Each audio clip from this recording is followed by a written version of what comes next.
Gurizada, o negócio é o seguinte, o técnico do Grêmio, Roger Machado, foi entrevistado nesta quarta-feira pela nossa turma lá dos donos da bola RS. Você sabe, aquele debate pegado de segunda a sexta-feira, ao 12h30, na Band TV, com transmissão simultânea também em live aqui no YouTube. E já na primeira participação, perguntei se o Roger concordava que o time atual do Grêmio é ruim. E eu vou te mostrar aqui esta resposta dele e outros trechos importantes desta que é a primeira entrevista de Roger Machado comparecendo a um veículo, a uma emissora aqui do Rio Grande do Sul, nesta sua segunda passagem como treinador do Grêmio. O meu vídeo tem a força da Marques Pan, a maior fabricante de pão francês do país, patrocinadora oficial da dupla Granal. Tá aqui a Marques Pan, ó, na camiseta oficial do Grêmio, empresa que investe também no futebol feminino. Os caras fabricam e vendem 10 milhões de pães cacetinhos, o pão francês,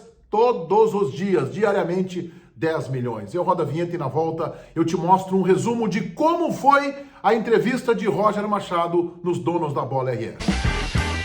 O Roger estava num astral bom, estava descontraído, nesta que é a sua primeira entrevista comparecendo a um estúdio de televisão desde que retornou ao Grêmio. Ficou conosco por aproximadamente 40 minutos, um ou outro momento divergiu dos nossos questionamentos, mas sempre de forma muito educada. Descontraiu, deu gargalhadas, brincou com a nossa turma. Eu estava lá acompanhado do João Batista Filho, César Cidade Dias, Ribeiro Neto e Matheus Dávila, e o Roger respondeu alguns questionamentos que eu julgo bem importantes.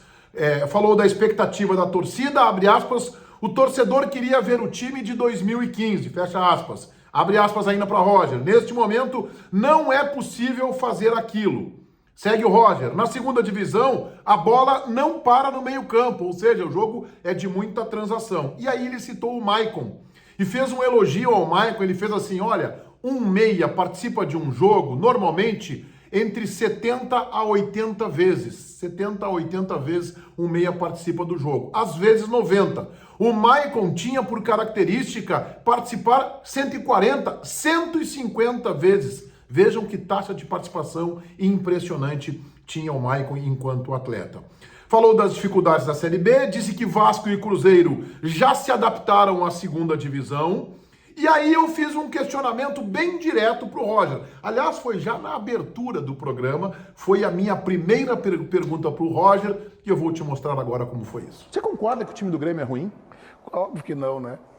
O time do Grêmio é bom, né, para o momento que o time está vivendo, para a competição que ele está atuando e para os objetivos que a gente tem na competição. Eu, inclusive, esperava por uma resposta neste tom do Roger. Acontece que isso eu compartilho com vocês. Eu, como jornalista, tenho um compromisso com as minhas ideias, com as minhas críticas e com os meus telespectadores ou com quem me segue aqui no YouTube. Quer dizer, eu passo 6, 7 meses dizendo que o time do Grêmio é ruim, aí está lá o técnico e eu não vou perguntar isso para ele, se ele concorda comigo que o time é ruim. Eu acho que jornalismo verdadeiro se faz assim, dando a oportunidade para quem está no comando da equipe que eu classifico como ruim, para defender o seu grupo, para defender o seu trabalho. O Roger também discordou de uma questão feita pelo Ribeiro Neto sobre o seu trabalho perder fôlego em momentos mais decisivos, perder a intensidade em fases mais avançadas das competições. O futebol brasileiro, disse o Roger, dá em média 5 meses de prazo, portanto, acaba antes dos momentos decisivos, mas ele discordou com veemência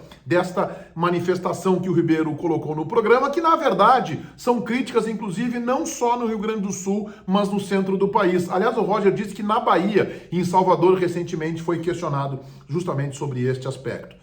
Assumiu, num questionamento feito pelo César Cidade Dias, que o Grêmio está devendo melhores atuações fora de casa, ainda não tem constância.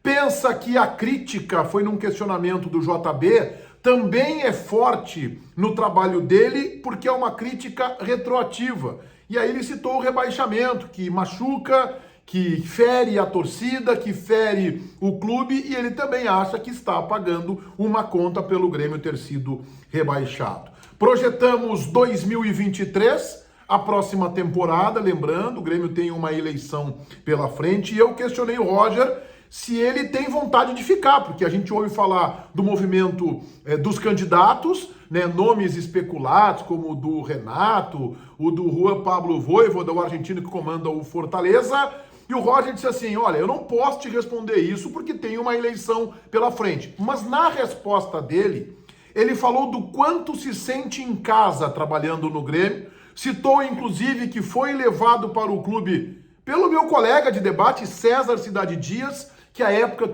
queria o Roger numa função diretiva, administrativa, nos bastidores, ele acabou enveredando para o lado de técnico, mas deu a entender o Roger que gostaria de ficar. Esta é uma leitura que eu estou fazendo, ele não disse isso, mas quando ele diz, eu me sinto em casa, nesses 30 anos de trajetória, muitas passagens pelo Grêmio, trajetória vencedora, eu estou em casa. Então deu a entender que gostaria de ficar, mas disse que o foco agora é confirmar o acesso do Grêmio à Série A. O Roger brincou conosco, quando o JB foi fazer uma pergunta, disse assim, o Grêmio vai subir, né, Roger? Ele, olha, tu acredita agora nisso? Fez uma série de pegadinhas, assim, de brincadeiras, estava muito descontraído, estava muito à vontade. Alguns temas preferiu não entrar, o JB, por exemplo, perguntou ao Roger de uma necessidade de mudança grande, se para 2023 no grupo de jogadores, e ele, por uma questão de princípio, de ética, e para não desmotivar o seu grupo, falou, eu não posso responder isso agora, a gente tem que entender, eu acho que a pergunta é pertinente, mas eu entendo a resposta do Roger, ele está com um grupo em ação, comandando um grupo que ainda precisa confirmar o acesso. Se ele diz para o Roger, para o JB, que tem que mudar em 6, 7, 8 posições, ele desmotiva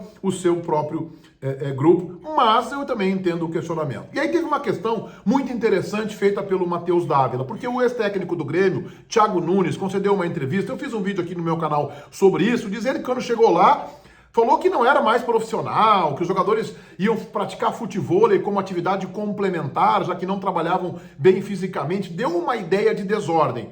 O Roger não seguiu nessa linha do Thiago Nunes, disse que pegou um trabalho já em andamento e que muitas mudanças já tinham sido impostas pelo departamento de futebol, imagino que ele quis dizer também pelo Wagner Mancini. Mas aí ele entrou num aspecto importante e acabou justificando por que em alguns momentos ele prefere trabalhar com jogadores mais veteranos, mais cascudos. Este é um trecho da resposta do Roger ao repórter Matheus Dávila. O vestiário era rachado, né, entre os mais novos, os mais velhos.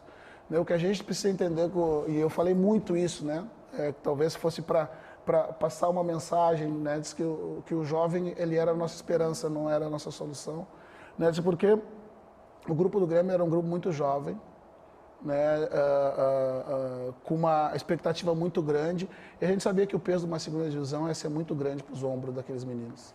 E a gente precisava fortalecer com jogadores alguns deles que tinham permanecido. Portanto, este é o Roger explicando por que muitas vezes segura no aproveitamento dos jovens, porque ele entende que a Série B é um outro tipo de competição, que gera um outro tipo de cobrança, uma outra demanda, e não dá para abusar de colocar e rechear o time com garotos. Este foi o Roger Machado, numa entrevista de bom astral, ele não fugiu de perguntas mais duras, algumas ele optou por tangenciar, discordou quando eu falei que eu perguntei se ele concordava que o time do Grêmio é ruim, mas ele está no papel dele. Roger Machado, a sua primeira entrevista a um veículo de comunicação com presença no estúdio e, é claro, nos donos da Bola RS. Aquele debate pegado de segunda a sexta-feira ao 12h30 na Band TV e, é claro, também com live no YouTube. O meu vídeo tem a força da Marquespan, patrocinadora oficial da dupla Granal, que está aqui na camisa do Grêmio. A maior fabricante de pão francês do país. 10 milhões de pães cacetinhos fabricados por mês, Menecas?